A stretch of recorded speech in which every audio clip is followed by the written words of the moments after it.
सतगुरुदेव की जय।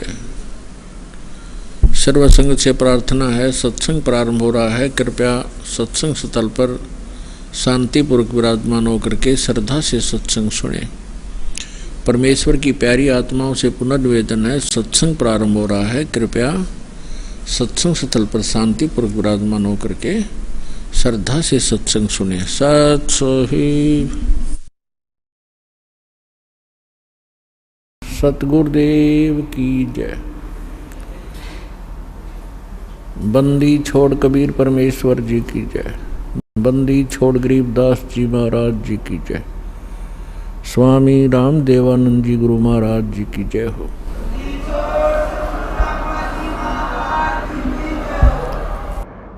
गरीब नमो नमो सतपुरुष को नमस्कार गुरु की नहीं। सुर नर मुनिजन साधुआ संतों सर्वस्ती नहीं। सतगुरु साहिब संत सब दंडोतम प्रणाम। आगे पीछे मध हुए तिनको जा कुर्बान। नराकार निर्विषम काल जाल वै वंदनम निर्लेपम निज निर्गुणम अकलनु वेशंदनम। सोहम सुरति समाप्तम सकल समाना निर्तल। उज्ज्वल हिरंबर हरदमम बेपरवा अथाह वार पर नैमद्यतम। गरीब जो सुमरे सिद्ध होई गणनायक गलता ना करो अनुग्रह सोई पारस पद परवाना। आदि गणेश मनाऊं गणनायक देवन देवा। चरण कमल लो लाऊं आदंत करूं सेवा। परम शक्ति संगीतम रिद्धि सिद्धि दाता सोई। अवगत गुण अतीतम सत्य पुरुष निर्मोही। जगदम्बा जगदीशम मंगल रूप मुरारी। तन मन अर्पों शीशम भक्ति मुक्ति भंडारी। सुर नर मुनि जन ध्यावे ब्रह्मा विष्णु महेशा। शेष शेष मुख गावे पूज्य आदि गणेशा। इंद्र कुबेर सरीखा वरुण धर्म राय ध्यावे। समर्थ जीवन जी का मन इच्छा फल पावे। 33 कोटि आधारा ध्यावे शेष 88। उतरे बहुजल पारा कट है यम की फांसी। 33 कोटि आधारा ध्यावे शेष 88। उतरे बहुजल पारा कट है यम की फांसी। कर जोरूं विनती करूं धरूं चरण पर शीश। गुरु जी राम देवानंद जी महाराज ने दियो नाम बख्शीश। कोटि कोटि सिजदा करूं कोटि कोटि प्रणाम। चरण कमल में राखियो मैं बांदी जाम गुलाम। कुत्ता हूँ गुरुदेव का रामपाल दास का नाम। गले प्रेम की जेवड़ी जहाँ खेचो वहाँ जाऊं। तो करो तो बावड़ू दूर दूर करो तो जाऊं। जो राखो तो ही रहूं जो देव सो खाऊं। जय इब के सतगुरु मिले सब दुख आँखों रोए। चरणों ऊपर शीश धरूं कहूँ जो कहनी हो। कबीर साईं मिलेंगे पूछेंगे कुशलात, आदि अंत की सब कहूँ अपने दिल की बात गुरु जी तुम ना भूलियो। चाहे लाख लोग मिल जाएं, हमसे तुमको बहुत हैं, तुमसे हमको नहीं। तुम्हारे विसारे क्या बने, मैं किसकी शरण में जाऊं। शिव बिरंच मुनि नारदा, तिनके हृदय न समाऊं। अवगुण किए तो बहुत किए, करत न मानी हारे। बावे बंदा बख्श दियो, बावे गर्दन उतार। अवगुण मेरे बाप जी, बख्शो गरीब नवाज। जो मैं पूत कुपूत हूँ, बहुर पिता को लाज। मैं अपराधी जन्म का, नक्सिक भरे विकार। तुम दाता दुख भंजना, मेरी करो संवार। सूरत करो मम साइया, हम हैं भव जल माही। आप ही बह जावांगे, जो तुम न पकड़ोगे बाँ। हे बंदी छोड़ दयाल जी, तुम तक हमारी दौड़े। जैसे काग जहाज का, अब सुहजत और निठोरे। परम पिता परमात्मा पूर्ण ब्रह्म, सारी सृष्टि के रचनहार कबीर परमेश्वर, कबीर देव जी की असीम रजा से आप सभी पुण्यात्माएं परमात्मा की महिमा सुनने के लिए उपस्थित हुए। जिस प्राणी के, जिस जीव के पूर्व जन्म के शुभ संस्कार उदय होते हैं, उनको मानव शरीर प्राप्त होता है। और मानव शरीर प्राप्त करके जो प्राणी सत्संग उपलब्ध करते हैं, जिनको सत्संग प्राप्त होता है, वो और भी ज़्यादा शुभ संस्कारी हंस होते हैं। परमात्मा कबीर परमेश्वर जी हमें याद दिलाते हैं, मानुष जन्म पाय कर, जो नहीं रटे हरि नामे। जैसे कुआं जल बिना, बनवाया क्या काम। परमेश्वर जो हमारे जनक हैं, जो हमारे हितैषी हैं,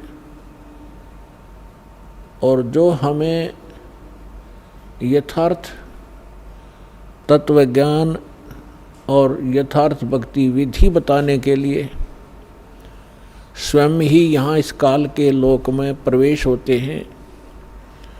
सतलोक से अपने निज सुख में स्थान से चलकर वो भगवान आते हैं। वही आकर के हमें ज्ञान कराते हैं कि आप जिस लोक में रह रहे हो, ये लोक काल का है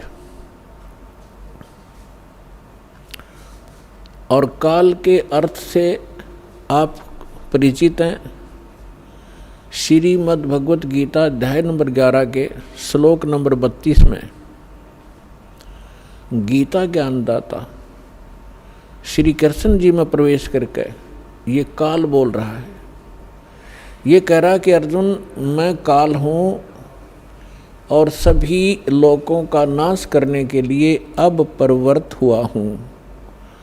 अब श्री कृष्ण जी तो पहले ही अर्जुन के साथ थे, तो श्री कृष्ण ये नहीं कह सकते कि मैं काल हूँ और अभी सबको खाने के लिए अब प्रवृत्त हुआ हूँ, अब मैं प्रकट हुआ हूँ। ये काल कौन है, इसके विषय में रह रहकर सत्संग के माध्यम से बताया गया है और बताते रहेंगे। आज थोड़ा सा विषय दूसरा रहेगा। तो श्री कृष्ण जी के अंदर प्रवेश करके ये काल बोल रहा है, ये खुद कह रहा है कि मैं काल हूँ और सबका नाश करने के लिए प्रकट हुआ हूँ। तो इससे सहज समझ में आ सकता है, विचार किया जा सकता है कि जिसको हम भगवान मान रहे थे वो तो काल है, जिससे हम सुख की आशा करते थे उसके पास सुख नाम की वस्तु नहीं है। जैसे कोई अंगारों से, अग्नि से और शीतलता खोजने की चेष्टा करता है तो उसको ज्ञान नहीं है, किसी ने भ्रमित कर रखा है, उसको हाथ जला रहा है रह रहकर। ठीक इसी प्रकार अब तक जितने ऋषि, महर्षि, साधु, संत हुए हैं जो परमात्मा से परिचित नहीं हो पाए, जिनको भगवान मिले नहीं, उन्होंने इस काल को ही परमात्मा जानकर इससे सुख प्राप्ति के लिए हजारों वर्षों तक अपने शरीरों को गला दिया सुख की प्राप्ति में। अब प्रश्न यही उठता है कि जहाँ अंगारे बरस रहे हों और वहाँ पर शीतलता की आशा जो करता है तो वो अज्ञानी व्यक्ति होता है। तो अभी तक हम अज्ञानी थे इस काल के लोक में और हम सुख खोज रहे थे। तो परमेश्वर ने आके बताया कि जिसको आप सुख मानते हो, किसको सुख मानते हो? जो निर्धन है वो सोचता है कि धनवान सुखी, धनवान ये सोचता है कि राजा सुखी। मेरे सामने बहुत सी प्रॉब्लम होती हैं, जो धनी सोचता है कि मेरे सामने भी बहुत सी प्रॉब्लम आती हैं, समस्याएं आती रहती हैं। कहीं चोरी का डर है, कभी कोई टैक्स देना पड़ता है, कभी कुछ करना होता है, तो वो सोचता है कि राजा सुखी। परमात्मा कहते हैं राजा को स्वप्न में भी सुख नहीं होता। राजा लोग अंत में वो सोचते हैं कि स्वर्ग के देवता सुखी होंगे। स्वर्ग के देवता सोचते हैं कि इस इंद्र को सुख घना है क्योंकि वो देवताओं का राजा है। अब इंद्र की हिस्ट्री, कहानी आप पढ़ोगे पुराणों के अंदर, इंद्र जैसा दुखी प्राणी नहीं।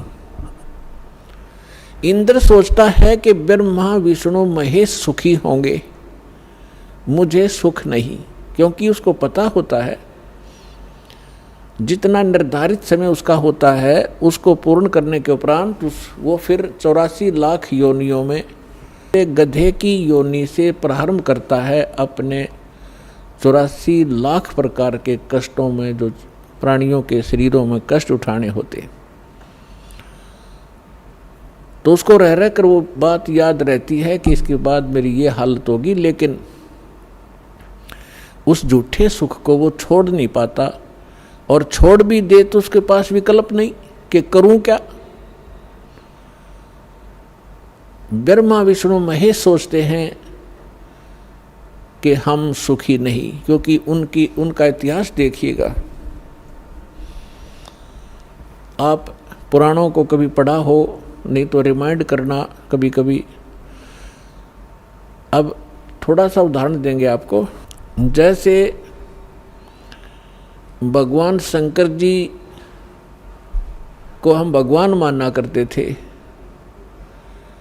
कंप्लीट गॉड मानते थे, मृत्युंजय, कालज्ञ, सर्वेश्वर, महेश्वर कहा करते थे।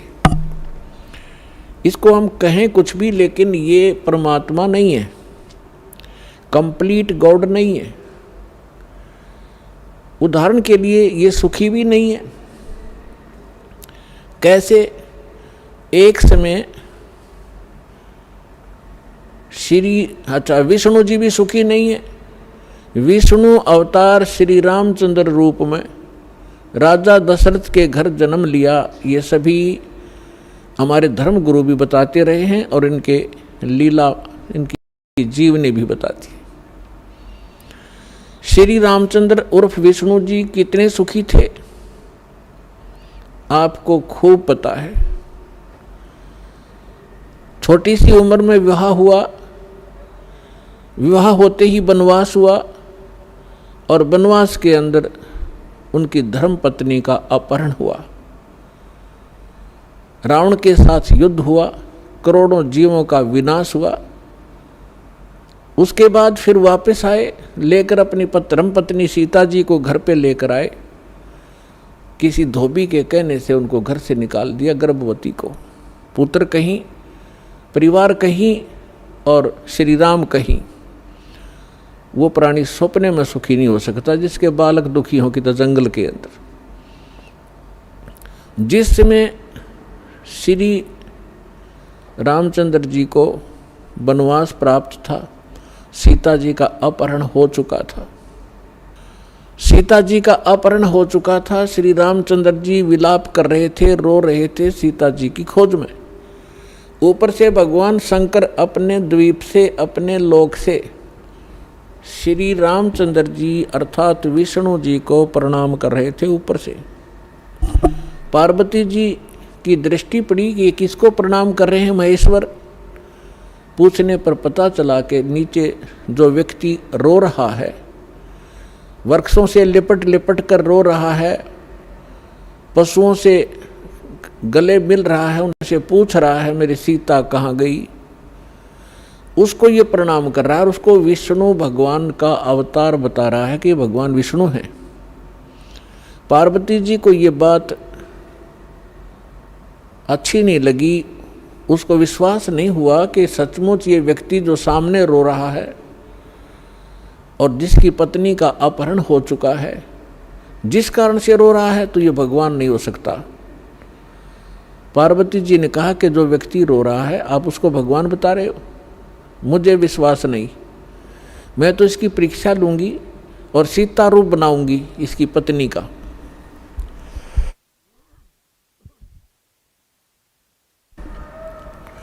और यदि ये मुझे पहचान लेंगे तो मैं मान लूंगी कि ये भगवान है।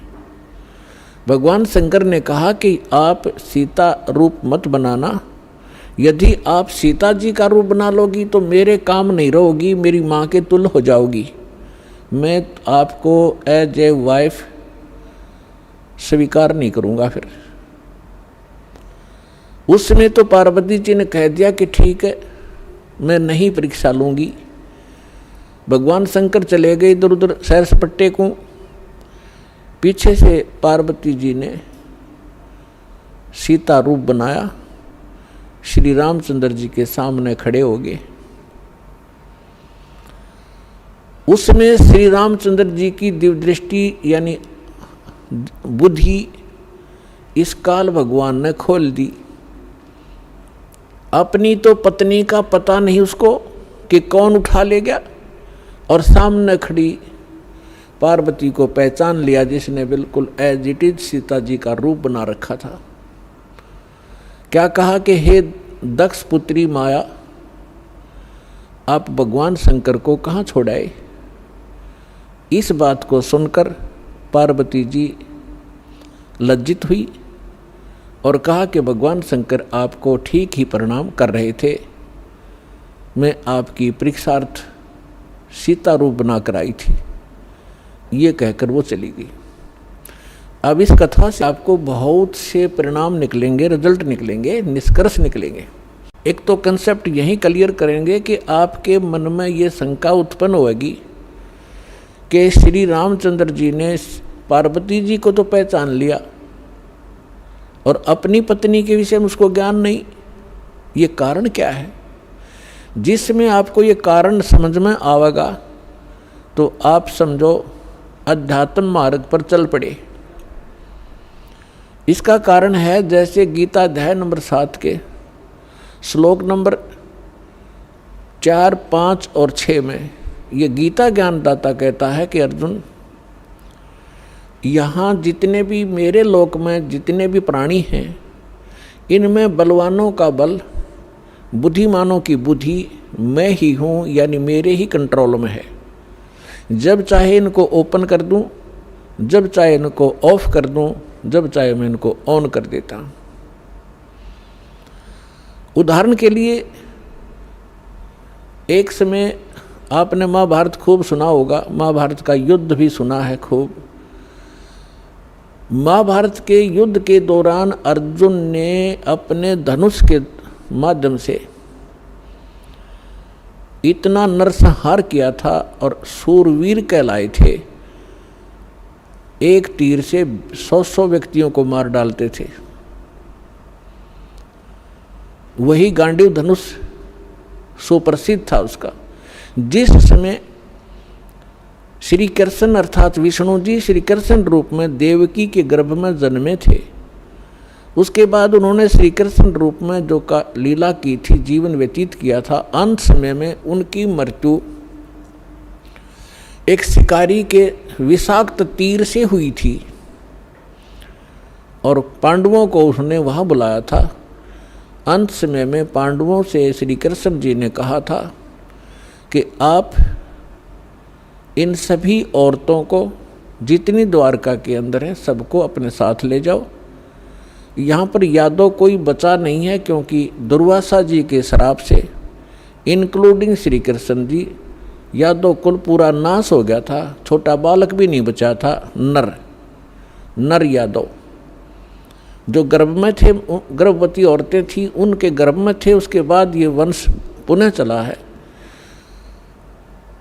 तो और कहा था कि आप इनको वहाँ ले जाओ अपने राज्य में, यहाँ पुरुष रहा नहीं, यहाँ के और लोग इनकी बेइज्जती करेंगे, सताएंगे, आप इनको ले जाना। तो श्री कृष्ण जी के आदेश अनुसार अर्जुन सभी गोपियों को, द्वारका की स्त्रियों को साथ लेकर आ रहा था। रास्ते में भीलों ने, जंगली लोगों ने उनको घेर लिया। अर्जुन उनसे लड़ने की तैयारी करने लगा। उसके हाथ से गांडीव धनुष उठा नहीं और खड़ा खड़ा देख रहा, थर थर कांप रहा है योद्धा। भीलों ने उसको पीटा, औरतों के गहने तोड़ दिए, कुछ औरतों को घसीट ले गए। अर्जुन खड़ा खड़ा कांपता रहा। उस समय अर्जुन श्री कृष्ण जी को कोस रहा था, 100 गालियां दे रहा था कि कृष्ण तूने सदा ही हमारे साथ धोखा ही धोखा किया है। जब मुझसे नरसंहार कराना था, युद्ध करवाना था महाभारत का, उस समय मेरे अंदर शक्ति भर दी। एक तीर मारूं था 20 मरे थे। आज वही अर्जुन और वही धनुष, आज मैं इसकी प्रत्यंचा नहीं चढ़ा पा रहा हूँ। तो यहाँ परमात्मा कहते हैं कि जो इस रोग की जड़ है उसका तुम्हें पता ही नहीं। तुम तो श्री कृष्ण को कोस रहे हो। ये काल है जो 21 ब्रह्मांड का स्वामी है। श्री ब्रह्मा, श्री विष्णु, श्री शिव जी के पिता हैं। ये है यहाँ के सारे दुख की मूल। और वो खुद कहता है गीता अध्याय नंबर 7 के श्लोक 5 से लेकर 6, 7 में कि मैं बलवानों का बल और बुद्धिमानों की बुद्धि मैं ही हूँ, यानी मेरे कंट्रोल में है। अब जब उसने नाश करवाना था महाभारत का, तब तो उसको बल दे दिया, अब स्विच ऑफ कर दिया। अर्जुन खड़ा खड़ा पिट रहा है। ठीक इसी प्रकार श्री रामचंद्र जी को कि वहाँ तो बुद्धि खोल दी कि ये सीता नहीं है, पार्वती है। अपनी पत्नी का पता नहीं, उसको उठा कौन ले गया, ऑफ कर दी फिर बुद्धि उसने। तो पुण्यात्माओं, ये काल एक भयंकर जाल है। जब तक आप इसको नहीं समझोगे, ना भक्ति कर सकते, ना यहाँ से निकलने की चेष्टा कर सकते। इसलिए आपको रह रह कर यहाँ बुलाया जाता है, इस काल के जाल को विस्तार से समझाया जाता है, ताकि आपको डर बने। आप कहाँ रह रहे हो, यहाँ क्या आशा लगाए बैठे हो, किसके लिए सारा दिन भटक रहे हो। एक कोठी बनाऊंगा, एक बंगला बनाऊंगा, कार लूँगा, लड़का बड़ा अफसर बन जाएगा, कल मृत्यु हो जाती है लड़के की या पिता की। तो आप देख रहे कितने दुर्घटनाएं होती हैं। पीछे केदारनाथ के अंदर हजारों की संख्या में सहपरिवार मारे गए ऐसे लोक में, और आप सुख खोज रहे हो। परमात्मा आके हमें बताया करते थे। तो भगवान परमेश्वर ने आके हमें बताया कि इसका एक विकल्प है। वो स्थान न्यारा है, वो भगवान न्यारा है जो कभी दुख नहीं देता। आप अंगारों में और शीतलता खोज रहे हो, आप काल के लोक में सुख खोज रहे हो। अब प्रसंग पर आते हैं कि ब्रह्मा विष्णु महेश भी सुखी नहीं। अब उधर से जब भगवान शंकर को पता लगा कि काल के हाथ में बुद्धि, उसने बुद्धि ऑन कर दी, शंकर भगवान की दिव्य दृष्टि से देखा और अपनी पत्नी से पूछा कि तू क्या पार्वती रूप बनाकर गई थी, ना सीता रूप बनाकर गई थी तू? तो उसने मना कर दिया कि नहीं, मैं नहीं गई भगवान, मैं नहीं गई। कि झूठ बोलती है तू झूठ बोलती है। इस बात से वो झिझक गई और चुप हो जाना ही उसका स्वीकृति मानी गई कि सचमुच इसने गलती की है। तो भगवान शंकर ने पार्वती जी से अपनी पत्नी के रूप में उससे व्यवहार करना बंद कर दिया, बातें करना भी बंद कर दी, एक तरफ मौन साध कर बैठा रहते थे, बहुत ही कम बोलने लगे और कहने लगा कि मैंने आपको एक वफादार माना था, आपके ऊपर मैं वो विश्वास करता था कि मेरी धर्मपत्नी कभी मेरे को डिसीव नहीं करेगी, धोखा नहीं दे सकती, और जब आप मुझे धोखा दे सकते हो तो फिर बाकी संसार से मुझे क्या लिंक रहा, क्या विश्वास रहा। और साफ कह दिया कि तू मेरी माँ का रूप धारण कर चुकी है, मेरी पत्नी रूप में नहीं स्वीकार्य हो सकती। जैसे श्री ब्रह्मा जी सबसे बड़े, विष्णु जी सेकंड नंबर के, शंकर भगवान तीसरे नंबर के, तो बड़े भाई की पत्नी माँ के तुल्य मानी जाती है। तो उसने कहा भगवान शंकर ने कि आपने मेरे बड़े भाई की पत्नी विष्णु की पत्नी का रूप बना लिया सीता, इसलिए आप आज के बाद मेरी पत्नी नहीं माँ के तुल्य हो। अब वो समझ गई कि इन्होंने जो फैसला ले लिया अटल होता है। 10 दिन 20 दिन महीना 6 महीने वर्ष इंतजार की, लेकिन रिजल्ट निल रहा। भगवान शंकर ने उनसे कोई बात नहीं की, हमेशा क्षुब्ध रहते थे। लड़की को क्या होता है, जब ससुराल के अंदर दुख होता है तो अपने पीहर को जाने की सोचती है, उसका तीसरा विकल्प नहीं होता। तो पार्वती ने सोचा कुछ दिन अपने घर चली जाती हूँ, इनका दिमाग ठीक हो जाएगा। ये सोचकर पार्वती अपने पिता दक्ष के घर पर आ गई और राजा दक्ष ने उस समय एक यज्ञ कर रखा था और एक नियम है ब्राह्मणों ने बना रखा था, ऋषियों ने, कि जब भी कोई यज्ञ करे तो अपनी सभी बेटियों को, संबंधियों को और उनके पतियों को, दामादों को आमंत्रित किया जाए और प्रतिदिन उनको आदर के साथ उनको प्रतिदिन दक्षिणा दी जाए जैसे ब्राह्मणों को देते हैं। तो ऐसा नियम था कि जितनी भी राजा दक्ष की अन्य बेटियां थी वो सभी आमंत्रित थी और उनके पति यानी दामाद भी आमंत्रित थे। सबके आसन उचित स्थान पर सबको बैठा रखा था। जितने समय तक यज्ञ का और सत्संग का प्रयोजन चलता था, 2-4 घंटे 10 घंटे, तो उस समय सभी अपने अपने आसन पर विराजमान रहते थे और किसी भी कारण से कोई लड़की का पति नहीं आ सका तो उसका आसन लगाया जाता था, खाली छोड़ा जाता था और सबको जो भी दक्षिणा दी जाती थी उसका भी उसके ऊपर भाग प्रतिदिन रखा जाता था आसन पर। तो ज्यों ही पार्वती जी उस अपने घर पे पहुंची, पता चला कि पिताजी ने यज्ञ कर रखा है और ये यज्ञ 2-3 दिन से चल रहा है। अब सारे यज्ञ मंडप में घूम के पिता के सामने पहुंची। पिताजी ने मुंह मोड़ लिया, क्योंकि पार्वती जी ने राजा दक्ष के मर्जी के विरुद्ध भगवान शंकर से विवाह किया था, जिस कारण से पिता अक्षुब्ध था। जब पिताजी ने ठीक से बात नहीं की, ये भी नहीं कहा कि आगी बेटी, तो पार्वती महादुखी हुई, अपनी माँ के पास घर पे पहुंची। बेटी माँ को ही उलाने दिया करती है, माँ के सामने अपना दुख रोया करती है। अपनी माँ के सामने जाकर कहा कि माँ, तुमने ऐसा भेदभाव हमारे साथ क्यों किया?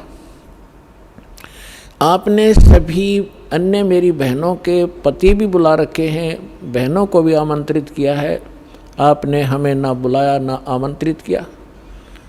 और जिन बहनों के पति नहीं आए हैं उनका आसन लगा रखा है, उनका भाग सबको दिया जा रहा है। आपने न तो अपने दामाद का आसन लगवा रखा है, ना ही उनको आमंत्रित किया है, ना मुझे आमंत्रित किया। अब माँ ने कहा कि बेटी, ना तो आप मेरी बात मानती, ना तेरा पिता मानता, तू जाने तेरा बाप जाने, उनसे बात कर। अपनी मर्जी से तूने विवाह किया, जिस कारण से वो दुखी है तेरे से। वो फिर अपने पिता के पास गई और दक्ष से कहा कि पिताजी, आपने न तो हमें आमंत्रित किया और न ही आपने अपने दामाद को बुलाया, ना उनका कोई भाग आसन आपने लगा रखा है, ना उनका हिस्सा निकाल रहे हो। तब दक्ष ने कहा कि तू आई किस लिए यहाँ पर, तेरे को किसने आमंत्रित किया था? अपनी मर्जी से विवाह किया था, रह उसके साथ, उस जंगली के साथ रहे। ऐसी बहुत सी बातें बकवास की। तो पार्वती ने देखा कि भगवान शिव अब मुझे स्वीकार करेगा नहीं, घर में मेरा सत्कार नहीं, तो उसी समय एक हवन कुंड बना रखा था। उसमें अच्छे गेर कर 1 क्विंटल लकड़ और गेरे थे, चारों तरफ से डाल रहे थे वह ब्राह्मण ऋषि। घी पूरा बकड़ बड़ा था, पूरी लो लकड़े थी उसमें। तो पार्वती जी यानी दक्ष की बेटी उस हवन कुंड में छलांग लगाएगी, आत्मदाह कर लिया। यज्ञ खंड हुआ, जल्दी से उस लड़की को निकाला गया। तब तक उसका मांस जल चुका था, मर चुकी थी, अस्थि शेष रह गई थी, हार्ड शेष थे। लंबी कथा है, हम जिस उद्देश्य से ये कथा सुना रहे हैं उसी को लेंगे। भगवान शंकर को पता चला, अपने सभी अनुचरों को साथ लेकर वहाँ पहुँचे। उससे पहले उन्होंने भैरव को भेजा, उसने आकर के वहाँ, बहुत सी लंबी कहानी है। भगवान विष्णु भी विद्वान थे उस यज्ञ में, भगवान ब्रह्मा जी भी विद्वान थे। जब उनको पता चला कि भगवान शंकर अपनी सेना के साथ आ रहे हैं, तो ब्रह्मा जी तो पहले भाग गए, विष्णु जी भागने लगे। तब शंकर दक्ष ने कहा कि भगवान, मैंने आपकी ही सुरक्षा में ये यज्ञ किया था, आप भी मुझे आपत्ति में छोड़ कर जा रहे हो। तो भगवान शंकर और भगवान विष्णु फिर रुक गए थे, उन्होंने लड़ाई की। लड़ाई में फिर वो काफ़ी परास्त हुए, शतब्द हो गए, फिर भाग गए वह वहाँ से छोड़कर। ये पुराण में वर्णन है, शिव पुराण में। कहने का भाव ये है कि भगवान शिव ने आकर के राजा दक्ष की गर्दन काट दी। अन्य के कहने से फिर उनको दोबारा जीवित किया गया, जैसे कोई बकरा लाकर उसके मुख पर लगा दिया। प्राण की कथा आपने खूब सुन रखी। हम इस विषय पर आएंगे अपनात्मा। जैसे यहाँ फिर एक शंका उत्पन्न हो जाएगी आपको कि भगवान शिव ने राजा दक्ष को जीवित कर दिया और बकरे की गर्दन लगा दी, तो भगवान शंकर में भी तो शक्ति है। पुण्यात्माओं, जैसे धर्मदास जी ने एक बार आदरणीय धर्मदास साहिब जी ने भगवान कबीर परमेश्वर जी से यही प्रश्न किया था कि हे परमात्मा, आप कह रहे हो कि राम और श्री कृष्ण ये समर्थ भगवान नहीं है, यानी विष्णु और शंकर और ब्रह्मा जी। विष्णु जी के अवतार श्री कृष्ण जी आए हुए थे, उन्होंने राजा मोर ध्वज के घर पर एक लीला की थी, जाकर 2 साधु रूप बना के, और राजा मोर ध्वज ने अपने पुत्र ताम्र ध्वज को आरे से चीर दिया था, भगवान श्री कृष्ण जी ने उसको जीवित कर दिया था। आप ये कह रहे हो कि ये सक्षम नहीं है, ये बात मेरे गले उतरती नहीं। तो परमात्मा ने उदाहरण दिया था कि पुत्र बात सुन, यहाँ तो मोर ध्वज के पुत्र ताम्र ध्वज को श्री कृष्ण जी ने जीवित कर दिया आरे से 2 फाड़ कर होने के उपरांत, और उसका सगा भांजा सुभद्रा पुत्र अभिमन्यु महाभारत के युद्ध में मारा गया था। पांडवों का कुलनाश हो रहा था, हाहाकार मची थी। श्री कृष्ण रो रहा था, उसकी बहन रो रही थी, 5 पांडव टक्कर मार रहे थे। उस समय अभिमन्यु को जीवित नहीं किया उसने। उस समय कहाँ गई थी उनकी वो सामर्थ्य? तब धर्मदास जी ने कहा था, भगवान इसका उत्तर भी आप ही दे सकते हो, हम तो बस इतने बच्चों जैसे प्रश्न है हमारे, बच्चों जैसी बुद्धि है हमारी। ये भी बात सही है आपकी कि वहाँ क्यों ना जीवित किया उसको। तो परमात्मा ने कहा कि ताम्र ध्वज लड़के की आयु शेष थी, और जिसकी आयु शेष है ये डॉक्टर एक टांग काट कर दूसरी जगह लगा देते हैं, यहाँ की खाल उतारी वहाँ जोड़ देते हैं, ये तो एक वैज्ञानिक कर देते हैं इस काम को। और जिनकी आयु नहीं रहती है डॉक्टर फेल हो जाते हैं। खुद डॉक्टर हार्ट का स्पेशलिस्ट डॉक्टर, और हार्ट की बीमारी से ग्रस्त, और हाथ में गोली टेबलेट खा भी नहीं पाया, 1 मिनट में सांस पूरा हो गया। तो भगवान से बड़ा ना कोई विज्ञान है, ना ये छोटे भगवान है। भगवान तो भगवान ही है, वो समर्थ है, सत्य पुरुष है। तब परमात्मा ने बताया कि ताम्र ध्वज की आयु शेष थी, अभिमन्यु की आयु इतनी ही थी, और ये भगवान इतना ही काम कर सकते हैं।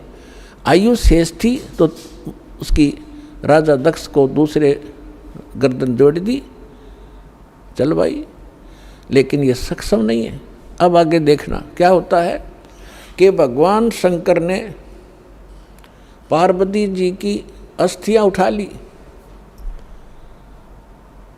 और 10,000 वर्ष तक उसको सीने से लगा के पार्वती पार्वती दक्ष माया दक्ष पुत्री करते करते पागलों की तरह भटकता रहा।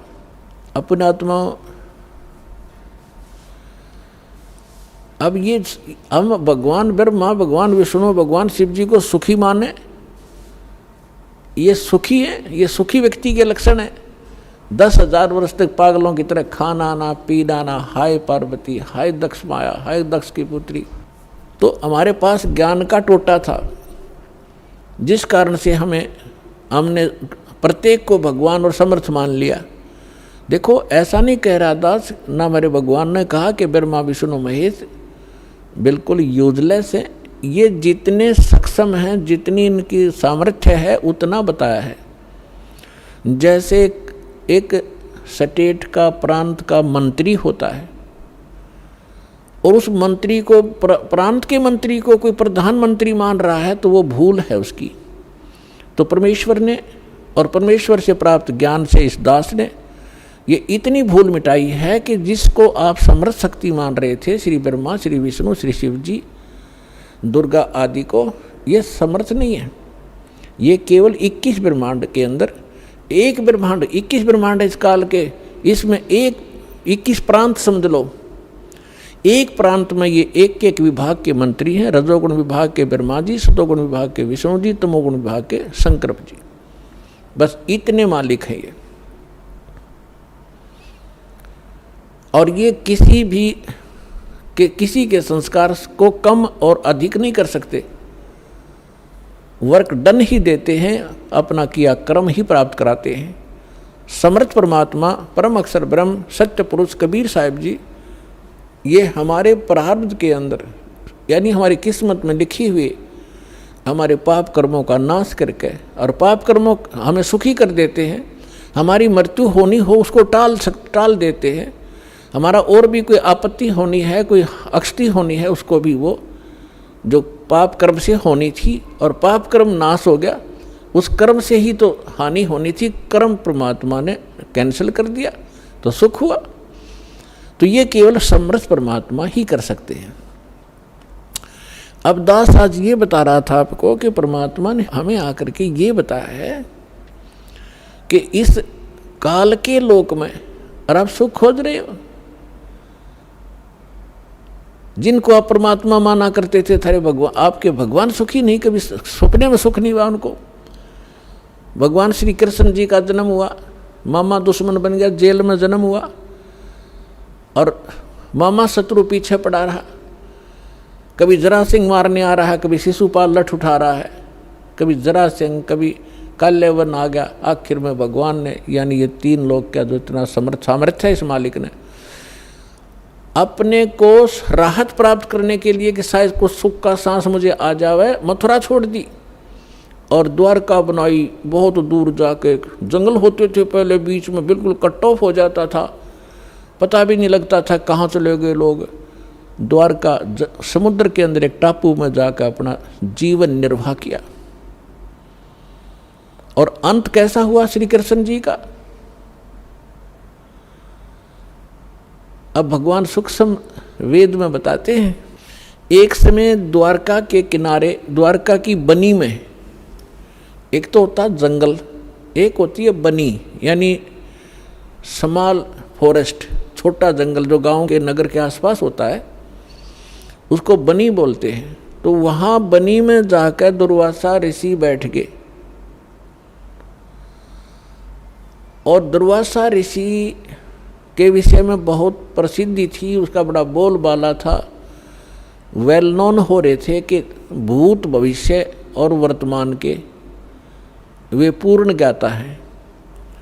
और उस समय यादव 56 करोड़ हो गए थे संख्या में, 56 करोड़ द्वारका के अंदर रहने वाले। और भगवान श्री कृष्ण जी ने कुछ एक ऐसे शरारती तत्वों को मार डाला था जिस कारण से वो हीरो पाक गए थे। प्रत्येक के हृदय में ये हो गया था कि इनसे ताकतवर पृथ्वी पर कोई नहीं, जिस कारण से यादव अभिमानी हो गए थे। वो साधु संतों की जो सत्कार करना भी छोड़ गए थे, उनके साथ बदतमीजियाँ करना शुरू कर दिया था। इसी बहम में उनका वो टाइम आ गया नाश होने का। अहंकार पुण्यात्माओं कोय कर लियो, अंत में उसको बहुत भारी चोट लगेगी। जीव ही रहना चाहिए, जीव को अपने औकात का पता लगा रहना चाहिए ताकि वो आधीन बनकर रहे। आधीनी के पास है पूर्ण ब्रह्म दयाल, मान बड़ाई मारियो बेअदबी सिरकाल। विभीषण का भाग बडेरा, दासा तन आया तिस डेरा, दासा तन आया विश्वे बीसा, अर्ता को लंक देई बख्शीसा। ये उदाहरण देकर समझा रहे हैं परमात्मा के अधीन व्यक्ति के साथ भगवान होता है, और यहाँ के जो झूठे मूठे सुख हैं वो भी उस अधीन और भक्त को ही प्राप्त हुआ करते हैं। रावण ने कितनी भक्ति की, सिर भी काट कर चढ़ा दिए, लेकिन अभिमान नहीं गया। जिस लंका को वो रखना चाहता था उस लंका को से भी हाथ धोना पड़ा अंत में उस अहंकारी प्राणी ने, और एक अधीन बनकर भगवान की भक्ति करता था। परमात्मा आए हुए थे, मुनिंद्र नाम से आए थे त्रेता युग में, जब मंदोदरी और विभीषण परमात्मा के शिष्य हुए थे। और परमात्मा के ज्ञान से आधीनी आती है, आधीनी शिक्षा पर सभी भगत के गुण संपन्न होते हैं, और जिसके अंदर भगत के गुण है वह भगवान रहता है। जिस कारण से विभीषण को वो लंका भी प्राप्त करवाई दाता ने, और रावण उस लंका को रख नहीं सका। वो भक्ति भी करता था लेकिन अभिमान नहीं कहा। तो कहने का भाव ये है कि इस सत्संग से आपको हर एक पहलू पर रोशनी दी जाएगी ताकि आप परमात्मा के इस तत्व ज्ञान की रोशनी से कहीं ठोकर ना खावें, कहीं गिर ना जावें, अपना काम ना बिगाड़ लें। ये फाउल पॉइंट आपको गिनवाए जा रहे हैं। भक्ति के अंदर जो होते। तो यहाँ परमात्मा कहते हैं कि आदिनी के पास है वो पूर्ण ब्रह्म दयाल, मान बड़ाई मारियो हो बेअदबी सिर काल। विभीषण का भाग बडेरा, के बड़भागी था विभीषण, के दासा तन आया तिसनेड़ा, के उसके पास आधीनी आई। विभीषण का भाग बडेरा, दासा तन आया तिसनेड़ा, दासा तन आया विश्वे बीसा, जाको लंक दई बख्शीसा। ऐसा दासा तन है भाई, लंक बकसते वार न लाई। फिर परमात्मा कहते हैं कि उस नम्र आत्मा विभीषण भगवान की सच भक्ति करता था, तो यह झूठा सुख भी अगर तुम्हें चाहिए तो भी इस तरीके से मिलेगा। अधीन रहो, जब तक रहो आपको सुख का सांस रहेगा और फिर मोक्ष प्राप्त हो जाएगी। अब हम आते हैं उसी प्रसंग पे कि यादव सभी भगवान श्री कृष्ण जी की आड़ में अहंकारी हो गए, साधु संतों का सत्कार त्याग दिया, उनके साथ मजाक करने लगे। तुम क्या हो, तुम भटकते फिरते हो जंगल में, हैं अपना कोई धंधा करके क्यों नहीं खाते हो, इस तरह की भाषा बोलने लगे। उस समय दुर्वासा जी उस बनी में जाकर बैठ गए, द्वारका के बाहर थोड़ी सी दूरी पे। और द्वारका के अंदर इस बात की एक ऐसी रूमर चली, चर्चा का विषय बना कि एक महापुरुष आए हैं दुर्वासा जी, बड़े पहुँचे हुए संत हैं और भूत भविष्य और वर्तमान की सब जानते हैं। श्री कृष्ण जी के पुत्र प्रद्युम्न और उसके साथियों ने मिलकर एक कुमत सोची, एक कुबद सूझी। उन्होंने एक फैसला लिया कि भाई ऐसे सुन रहे हैं कि ये दुर्वासा जी बड़े पहुँचे हुए महापुरुष हैं और भूत भविष्य की सारी जानते हैं, इसकी परीक्षा लेते हैं। उन्होंने क्या किया कि प्रद्युम्न को, श्री कृष्ण जी के पुत्र को एक स्त्री का स्वांग करवा दिया, स्त्री के कपड़े बना दिए और एक गर्भवती स्त्री का स्वांग बना दिया। पेट के ऊपर एक कढ़ाया, जैसे छोंक छांक लाने की छोटी सी कढ़ाई हुआ घर में रसोई में, एक छोटी सी कढ़ाई पेट का बांध दी और ऊपर का उसका लोगड़ बांध दिया रुई सी, फिर कपड़ा बांध दिया और ऊपर के और ताले कपड़े पड़ा दिए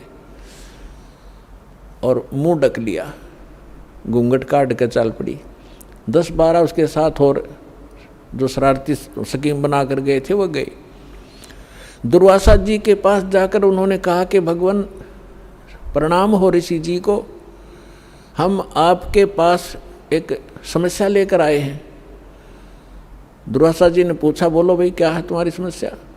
कि ये व्यक्ति और ये इसकी पत्नी, इनके विवाह को 10-12 वर्ष हो गए थे ऋषि जी, अब भगवान ने दया बख्शी है या गर्भवती हुई है और ये उतावले हो रहे हैं। आपके बारे में सुना है कि आप भूत भविष्य और वर्तमान की सारी जानने वाले हो, तो ये आपसे ये पूछना चाहते हैं कि इसका लड़का होगा कि लड़की? अब दुर्वासा जी ने अपनी दूरबीन ला के देखा, देव दृष्टि, उसने वो समझ गया कि बकवास कर रहे हैं रामजादे। लाल आँख करके और ठाया चिमटा ने बोला, यादव कुल का नाश होगा इससे, भाग जाओ रामजादो, तुम क्या कर रहे हो? और ये तो भाग लिए बालक, आगे थारा नाश होगा इससे। अब वो बच्चे भाग आए गाँव में। बच्चा तक ये था, पोता लड़का हो रहा था निरोध, उसका प्रद्युम्न बन गए। बाकी कुबत तक कभी भी ये जो बुरा कर्म होता है आदमी को किसी न किसी एज में दुख जरूर देगा। तो नगर में जब आए उन्होंने सबको बताया कि ऐसे ऐसे हम गए थे। दुर्वासा जी तो सचमुच जान गए, वो तो सचमुच जानकार है। उन्होंने बता दिया कि ये गर्भवती नहीं है और तुम्हारा नाश होगा, जिससे तुमने गर्भ बना रखा है इसका, इससे तुम्हारा नाश होगा। तो गांव के जो मुखिया और बुद्धिमान से व्यक्ति बुजुर्ग थे, उनको चिंता बनी कि बच्चों ने तो बकवाद कर दी और उसने श्राप दे दिया, सारे मरेंगे तब।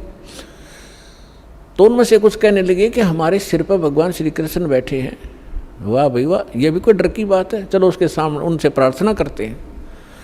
अब श्री कृष्ण जी के पास गए।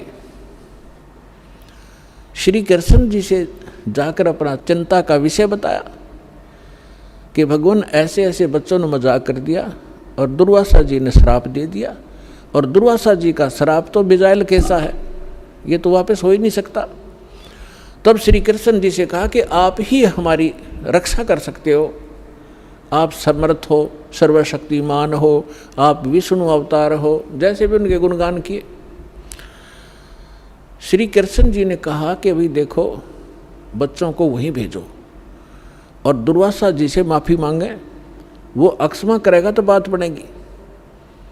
उन बच्चों को लेकर नगर के मुखिया व्यक्ति, मौजिद से जो बुद्धिमान व्यक्ति बुजुर्ग से सारे साथ गए, हजारों की संख्या में।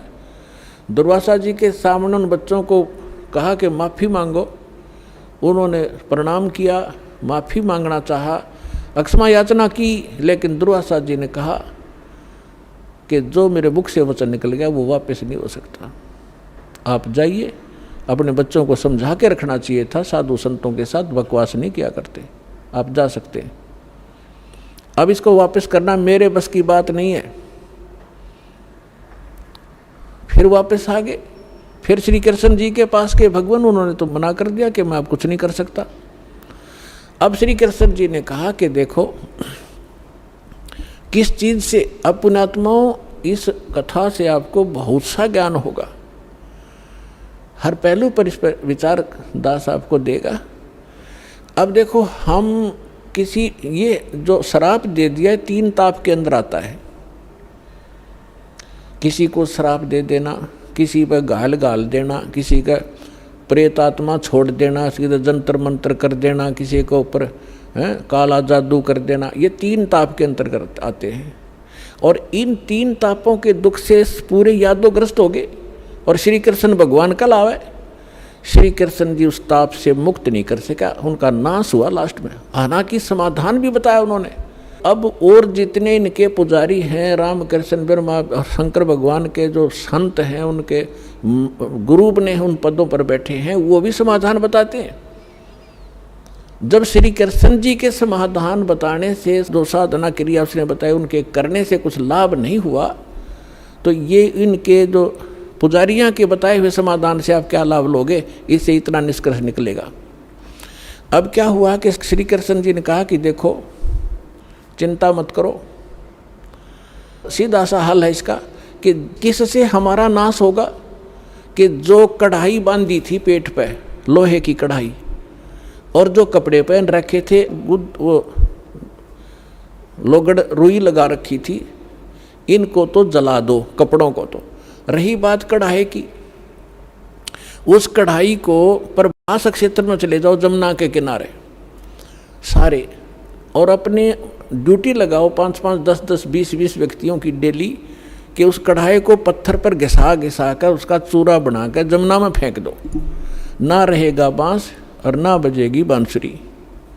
सबने बड़ा अच्छा लगा कि भगवान श्री कृष्ण ने तो कमाल कर दिया, वाह भगवान, वाह भगवान।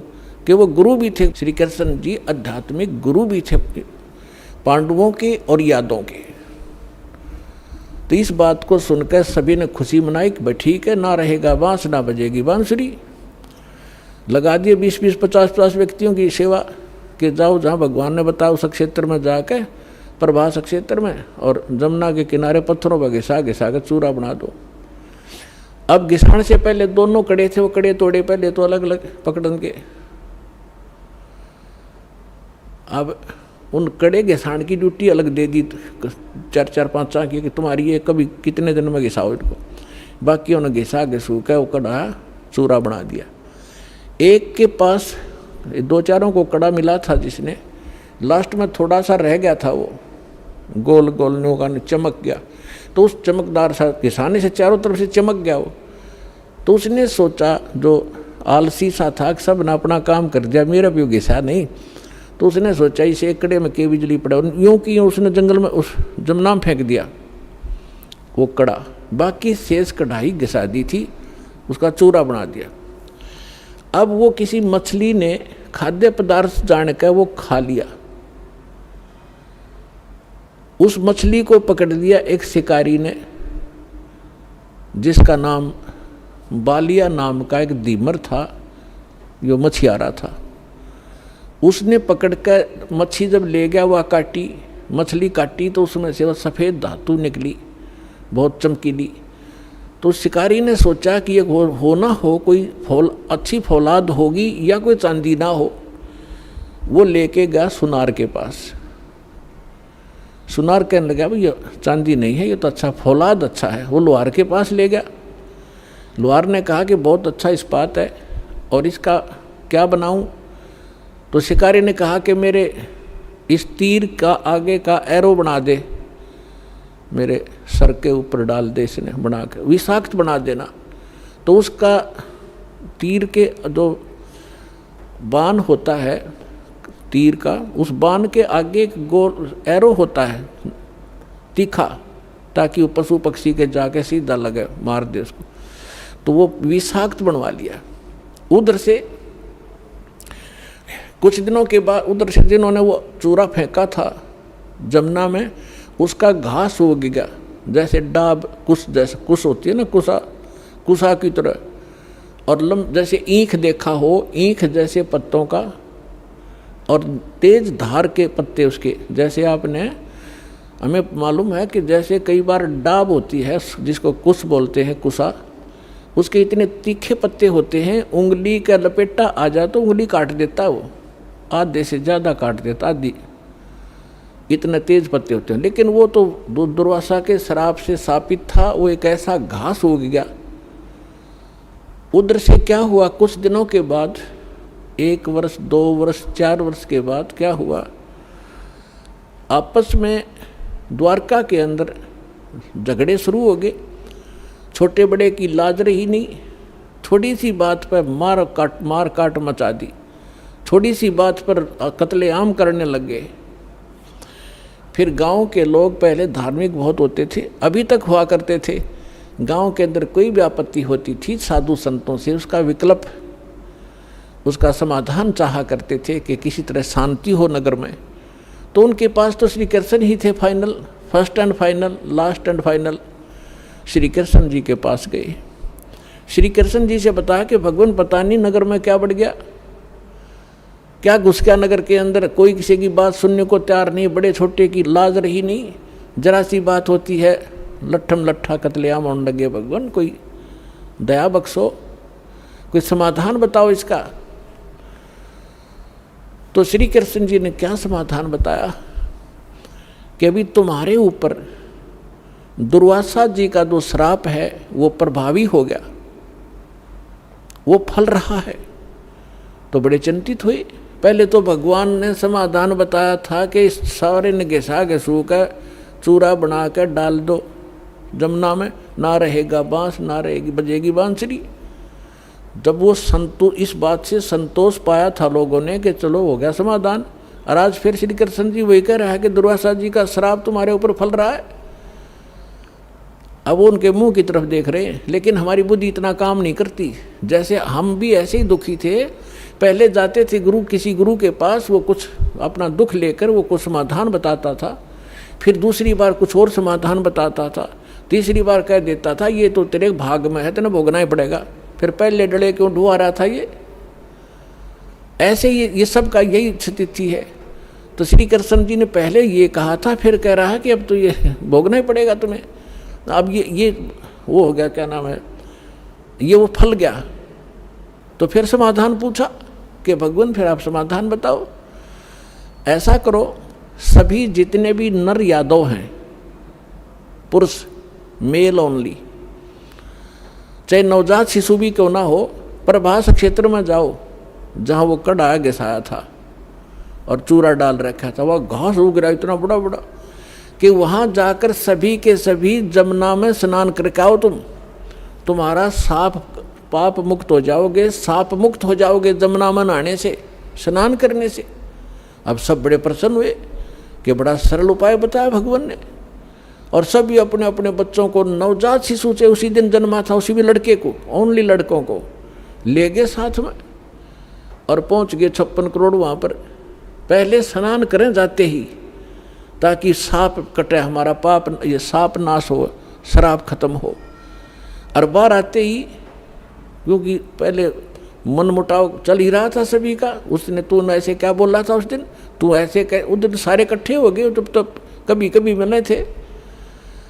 बाहर आते वो एक दूसरे को गाली गलोच लट्ठम लट्ठा और घास निकाल लें, घास पाड़े और मारे, गर्दन में लग के आर पार हो जाए, तलवार का काम करने लग गया वो घास। और 56 करोड़ यादव कटका मर गए थे वहाँ सांप नाश करान, अपना नाश कर लिया वहाँ जाके। श्री कृष्ण जी के बताए समाधान अनुसार उनका सांप तक कटा नहीं, सांप तक नाश होया नहीं, यादव का नाश हो गया। अब गरीबदास जी कहते तुम कौन राम का जपते जापम, और ताते कटे ना ये तीनों तापम। समर्थ का शरण गहो रंग होरी हो, भाई कदे न हो ए काज राम रंग होरी हो।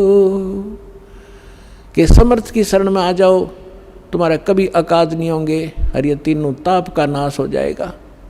अब प्रसंग चल रहा है, उसी पर चलते हैं। अब 56 करोड़ यादव कटका मर गए, आपस में कत्लेआम कर दिया। विष्णु पुराण के अंदर लिखा है कि कुछ यादव बच गए थे। श्री कृष्ण जी फिर गए अपने वहाँ से, नगर से बाहर निकले, उसने उस घास को पाड़ा, उसमें यह लिखा कि वो मूसल बन गए, मूसल। उन मूसलों से शेष बचे हुए यादवों को खुद श्री कृष्ण जी ने मारा, कति नाश कर दिया।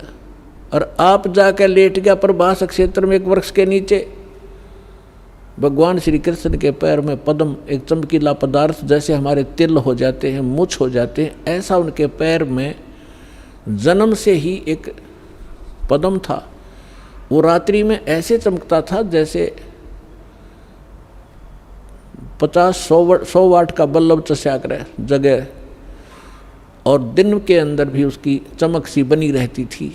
तो श्री कृष्ण जी एक वृक्ष के नीचे, सारा जब उनका नाश हो लिया, रहे खे को खुद मार कर शेष बच्चों को, और बैठ लेट गया उस वृक्ष के नीचे, पैर पे पैर रख के, पैर घुटने पर दूसरा पैर रखा हुआ था, पद्म वाला पैर ऊपर था, वो चिमक रहा था।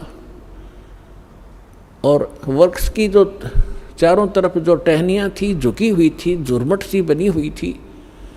और वो शिकारी जिसने उस कढ़ाई के कड़े का अपना विषाक्त तीर बनवाया था, जहर से बुझा कर तीर बनवा रखा था, उसी तीर को लिए हुए उस दिन, और सुबह से लेकर दोपहर तक वो घूमता रहा जंगल में, कोई शिकार नहीं मिला उसको, शिकार करने गया था। उसने क्या देखा कि वृक्ष की झुरमटें इतनी नीचे तक लटक रही थी, जमीन को छू रही थी, उनकी अंदर से उसने भगवान श्री कृष्ण जी के पैर के पद्म की एक चमक देखी। उसने सोचा कोई मर्ग बैठा है, हिरण, और उसकी आंख चमक रही है। यदि मैं इधर से जाऊंगा तो ये भाग जाएगा, कोई हिरण मुझे मिला नहीं है, क्यों ना यहीं से इसको मार डालूं। झुरमठों में से निशाना साध कर मर्ग की हिरण की आंख जान के भगवान श्री कृष्ण के पैर पर तीर मार दिया विषाक्त। ज्यों ही तीर लगा, श्री कृष्ण जी कराहने लगे, रे मर गया रे, मर गया रे, मर गया रे। शिकारी ने सोचा किसी मनुष्य के लग गया, भाई ये तो बात बिगड़गी। दौड़ के आगे देखा, क्या देखा कि द्वारकाधीश मुकुट समेत वहां तड़फ रहा है। उस मुकुट आदि से वो पहचान गया कि ये राजा है। तब उसने करबद्ध होकर कहा कि भगवान मुझे गलती होगी, अनजाने में लग गया मेरी, आप तो अंतर्यामी हैं, आप सारी जानते हो, मेरी इच्छा नहीं थी आपको मारने की, मेरी कोई दुश्मनी नहीं थी आपसे, और ऐसे ऐसे मेरे से गलती होगी, मैंने आपके इस चमक को, हिरण की आंख जाना। तब श्री कृष्ण जी ने कहा, क्योंकि काल के हाथ में रिमोट, वह दिव्य दृष्टि दे दी कि भाई ये तेरा और मेरा कोई पिछला अकाउंट था, वो क्लियर हो गया। तेरा और मेरा पिछला हिसाब था, वो क्लियर हो गया, तेरा दोष नहीं। अब वो शिकारी कहने लगा, भगवान आपका और मेरा, आप राजा में रंक, आपका और मेरा क्या हिसाब हो सकता है। तब श्री कृष्ण ने कहा कि मैं श्री राम रूप में आया था राजा दशरथ के घर, और आप थे बाली सुग्रीव के भाई। उस समय मैंने आपको वृक्ष की आड़ लेकर धोखा देकर मारा था, और आपने जब कहा था कि आपने ये बदला देना पड़ेगा, आप युद्ध के नियम से फेल हो गए हो, तब मैंने कहा था कि तेरा बदला दूंगा। आज तेरा मेरा वो अकाउंट क्लियर हो लिया। अब यहां परमात्मा कहते हैं, बदला कहीं ना जात है इस तीन लोक के माही, सतगुरु मिले कबीर से फिर लेन देन कछु नाही। अब क्या बताते हैं कि तीन लोक के इन भगवानों ने भी अपना टिट फॉर टेट पूरा करना पड़ता है, और तुम इनसे अपने संस्कार कटवाने की के लिए भक्ति कर रहे हो कि हमारा पाप कटे, हमें दुख दूर और सुख दे। ये अपने दुख नहीं दूर कर सके, तुम्हारे कैसे कर देंगे, भगवान कहा करते थे कबीर जी। और समर्थ कबीर साहब की शरण में आने से फिर ये लेन देन समाप्त कर देंगे, आपका कुछ नहीं बचेगा। सब अपनी कलम, इनके पास, समर्थ के पास पावर होती है कि मासा घटे ना तिल बधे, विध ना लिखे जो लेख, और सच्चा सतगुरु मेट कर ऊपर मार दे मेघ।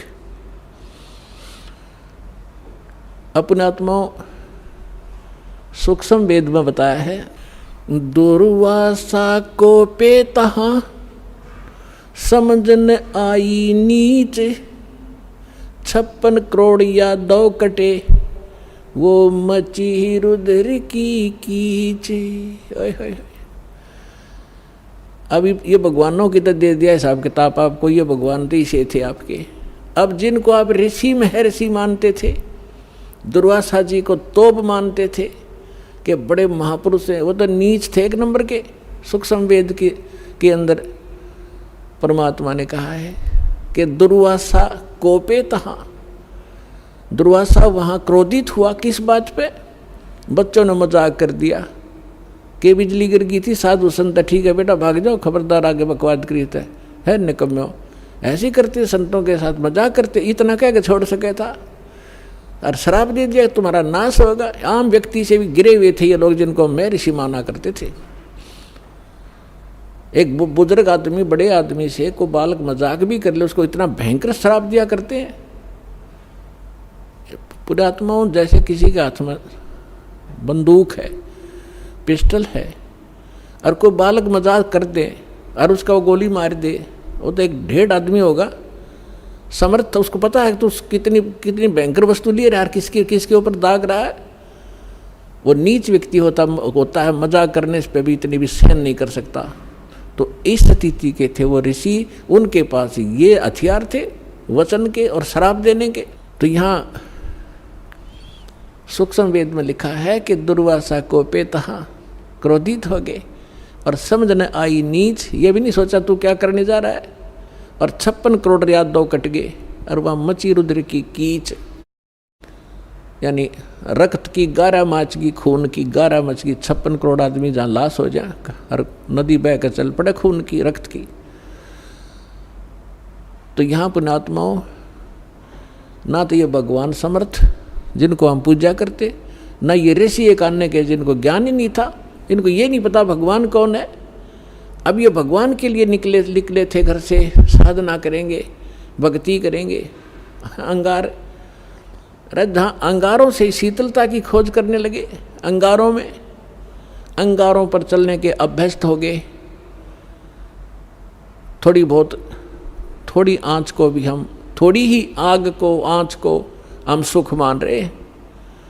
झूठे सुख को सुख कहे, ये मान रहा मन मोद, ये सकल चबीना काल का, कुछ मुख में कुछ गोद।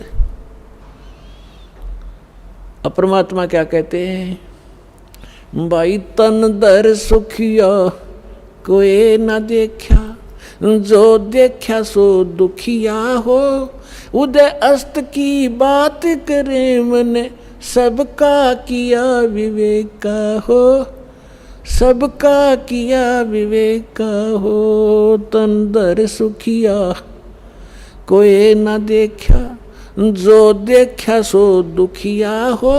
उदय अस्त की बात करे मन सबका किया विवेका हो, सबका किया विवेका हो। भाई घाटे बाधे सब जग दुखिया के गृहस्थी बैरागी हो।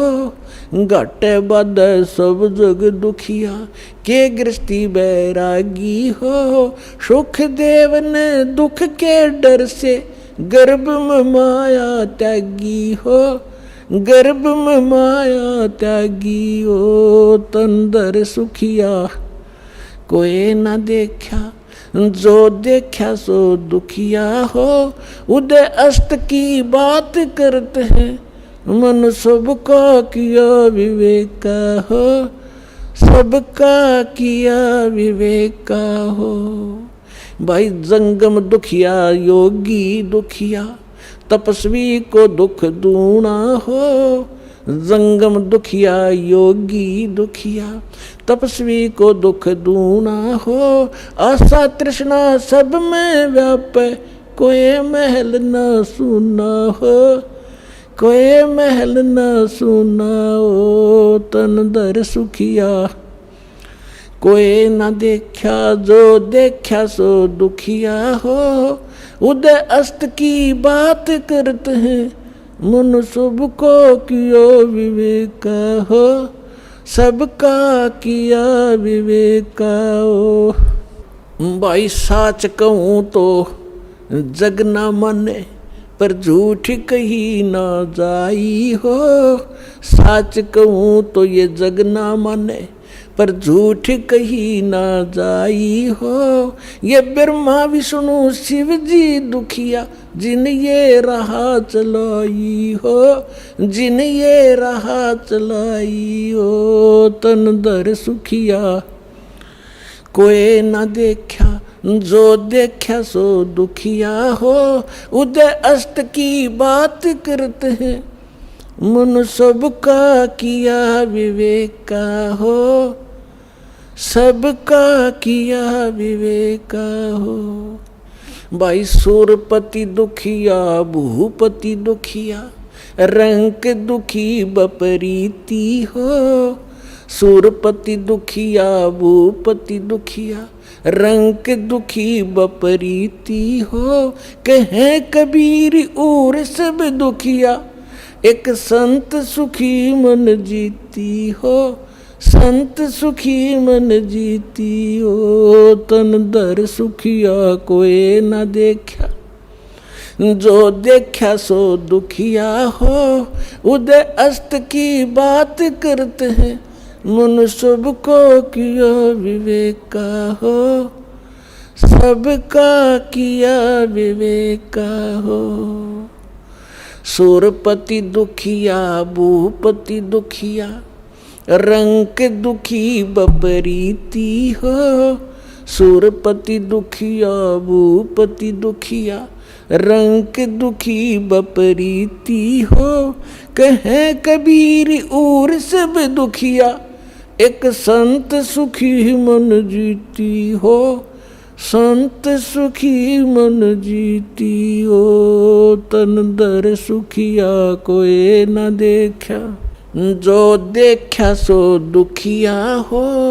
उदय अस्त की बात करते हैं मन सबका किया विवेका हो, सबका किया विवेका हो।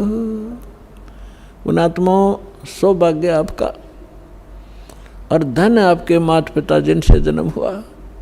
आपको वो अनमोल वचन सुनने को मिल रहे हैं जो इन ब्रह्मा विष्णु महेश को भी छींट भी नहीं लगी थी इस ज्ञान की, जो आपके ऊपर वर्षा कर दी भगवान ने।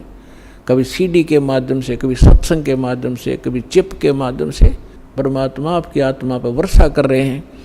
और इस ज्ञान से एक बार परिपूर्ण हो जाना, आप देखना फिर भगवान यहाँ भी सुख देगा और सतलोक में जाओगे जहाँ कभी मृत्यु नहीं होती, कभी वृद्ध अवस्था नहीं आती, किसी चीज़ का अभाव नहीं वहाँ पर। अब जो प्रसंग चल रहा है, जिस लोक में आप रह रहे हो ये अंगार बरस रहे हैं और जहाँ अंगार थोड़े से कम हैं, हल्की आग वाले, हम उनको सुख मान बैठे हैं। अब क्या बताते हैं कि घाटे बाधे सब जग दुखिया और के गृहस्थी बैरागी हो। अब देखो पुण्यात्माओं, परमात्मा पाने के लिए जिसने घर त्याग दिया, हम उसको बैरागी मानते थे, सन्यासी मानते थे। अब वो बैराग प्राप्त करना और सन्यासी होना हमने कहाँ से ग्रहण किया, कौन से ग्रंथ से प्राप्त किया हमने ये ज्ञान? श्रीमद् भगवत गीता अध्याय नंबर 4 के, श्रीमद् भगवत गीता अध्याय नंबर 3 के श्लोक नंबर 4, 5, 6, 7 में स्पष्ट वर्णन किया है कि अर्जुन, यदि तू काम छोड़ के कर्म सन्यासी बन गया, जंगल में जा बैठा, तेरा निर्वाह कैसे होगा, पेट कैसे पालेगा तू? इसलिए तू काम भी कर और भक्ति भी कर। फिर ये कहाँ से लाए, जंगल में घर छोड़ कर चले गए, जंगल में जाकर सुख होगा? जंगल में कैसे सुख होगा? वन में। अब घर में सारी सुविधा आपको समय पर रोटी मिल रही है, झोपड़ी है, मकान है, जैसा भी आपको सुविधा कर्मानुसार मिली है, उसको उसमें संतोष करो और उसमें बैठ कर अपना भक्ति करो। समय पर भूख लगेगी तो खाना खाया, भूख समाप्त हुई, वह इच्छा खत्म हुई, वो कल्पना समाप्त हुई तो भक्ति करेगा। यदि रोटी मिली नहीं तो भक्ति कैसे करेगा? उसी को सोचता रहेगा कहाँ से लाऊं, कैसे मिलेगी। रोटी का सुमन होगा, वो भगवान का नहीं होता। अब जैसे घर छोड़कर चला गया, वैरागी बन गया, वहाँ जाके गर्मी भी लगेगी, सर्दी भी आवेगी, वर्षा भी होगी, उसके लिए फिर झोपड़ी डालनी पड़ेगी, उसने वहाँ झोपड़ी या गुफा खोदनी पड़ेगी। और भूख लगेगी, फिर गांव में जाना पड़ेगा मांगने के लिए, दिए माई गालिए दिए एक रोटी। अब जब तक रोटी ना मिलेगी तो ना भगवान तो याद आवे कोई ना, और रोटी याद आऊंगी इसके। तो परमात्मा के जो साधना करनी चाहिए, जो उसका तरीका है, वो तुम्हें पता नहीं। आप फिर ये सोच बैठे कि उन्हीं को भगवान मिलता होगा, तो जंगल में चले जाते हैं, खड़े होकर तप करते हैं, दोनों के ऊपर तपते हैं। ये तो मूर्खों की साधना थी। परमात्मा कहते हैं कि दंभ करें, दंभ माने पाखंड है। लोग दिखावा ड्रामा करते हैं, बैठ जाएंगे कि तो धूना लगा के ऊंचे से स्थान पर बैठेंगे ना, खूब दूर तो सब न दिखे महात्मा बैठा है, ताकि दुनिया आने लग जाए और उसकी पूजा शुरू हो जाए। डंब करें, डूंगर चढ़ें, डूंगर माने पहाड़ पर बैठ जाते हैं जाकर ये लोग नकली। डंब करें डूंगर चढ़ें, अंतर झीनी झूल, और जग जाने बंदगी करें बोए सुल बबूल। परमात्मा अपने सूक्ष्म वेद में कहते हैं कि दुनिया तो जनता तो सोचा ये भक्ति कर रहा है, बड़ा महापुरुष है, धूना लगा के बैठा है, और कपड़े भी त्याग रखे, लंगोट बांध रखा है। और परमात्मा कहते हैं जग जाने बंदगी करे, भक्ति करे, यो बोवे सुल बबूल। तप से जो तपस्या वो करते, जैसे दुर्वासा ने खूब तपस्याएं की थी और क्या प्राप्ति की?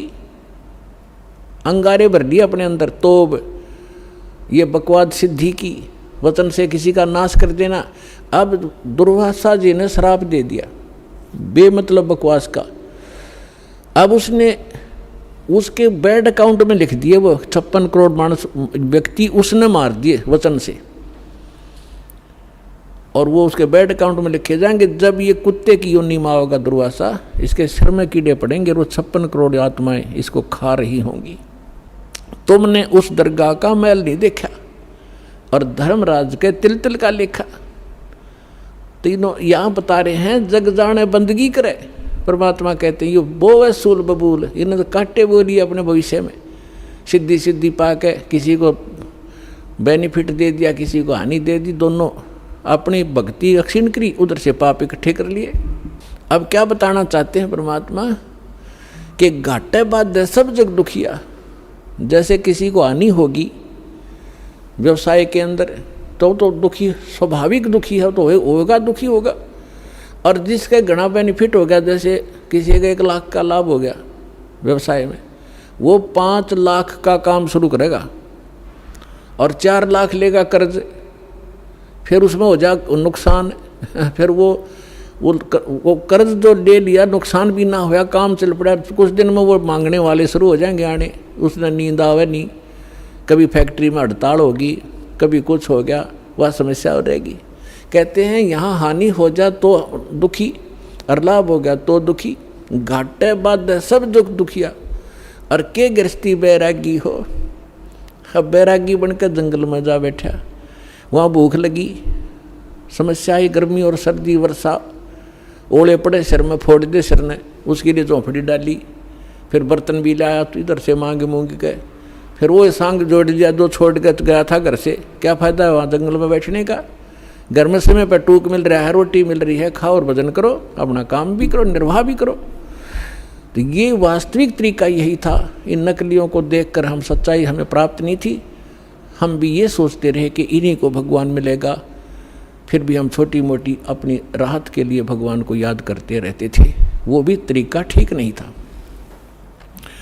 कहते हैं घाटे बाद सब जग दुखिया के गृहस्थी बैरागी हो। और सुखदेव ने दुख के डर से गर्भ में माया त्यागी हो। अब माँ के गर्भ में बच्चे को अपना भविष्य का और पूर्व जन्म की सारी याद रहती है कि पिछले जन्म में मैंने क्या क्या गलतियाँ की, इतने मनुष्य जीवन मुझे मिले, मैंने कैसे बर्बाद कर दिए, संत पूरा मिला नहीं, साधना ठीक बनी नहीं, अटपट करके सिद्धियाँ प्राप्त करके अपना जीवन नाश किया, फिर 84 लाख योनियाँ भोगी मैंने। वो सारी इतिहास देखता रहता, पिछली बैकग्राउंड ट्रेलर चलता रहता है इसके आगे, अगला जीवन भी उसको दिखाई देता है कि इसमें मेरे साथ क्या बनेगी।